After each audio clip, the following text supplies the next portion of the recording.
അതെ, 30 മിനിറ്റിനുള്ളിൽ ഒരു കഥ എഴുതി കൊടുത്താൽ കിട്ടാൻ പോകുന്നത് 1,00,000 രൂപ. ആർക്കും പങ്കെടുക്കാം.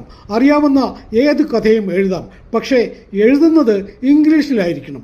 നല്ലതെന്ന് തോന്നുന്ന കഥയ്ക്ക് 1,00,000 രൂപയുടെ ഒന്നാം സമ്മാനം. പരമാവധി സമയം 30 മിനിറ്റ്. പക്ഷേ ഏറ്റവും കുറഞ്ഞ സമയത്തിനുള്ളിൽ എഴുതി തീർക്കുന്ന കഥയ്ക്കായിരിക്കും ഒന്നാം സമ്മാനം. മത്സരം തുടങ്ങി. അതിലൊരാൾ വെറും 3 മിനിറ്റിനുള്ളിൽ തന്നെ കഥ എഴുതി പുറത്തേക്ക് ഇറങ്ങി വന്നു. സമ്മാനം കരസ്ഥമാക്കിയതിനു ശേഷം അദ്ദേഹത്തോട് മുഖ്യ അതിഥി ചോദിച്ചു, വെറും 3 മിനിറ്റിനുള്ളിൽ നിങ്ങൾ എഴുതി തീർത്ത ആ കഥയൊന്ന് വായിച്ച് എല്ലാവരും ഒന്ന് കേൾക്കട്ടെ. അപ്പോൾ ഒട്ടും താമസിയാതെ ആ കഥാകൃത്ത് അയാളുടെ കഥ വായിക്കുവാൻ തുടങ്ങി. ABCDEFGHIJKLMNOPQRSTUVWXYZ. എനിക്ക് ഈ കഥ അല്ലാണ്ട് വേറെ ഒരു കഥയും അറിയില്ല, ആ 3 വയസ്സുകാരൻ പറഞ്ഞു.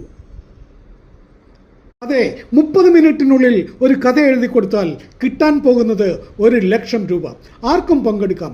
അറിയാവുന്ന ഏത് കഥയും എഴുതാം. പക്ഷേ എഴുതുന്നത് ഇംഗ്ലീഷിലായിരിക്കണം.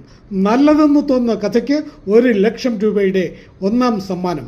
പരമാവധി സമയം 30 മിനിറ്റ്.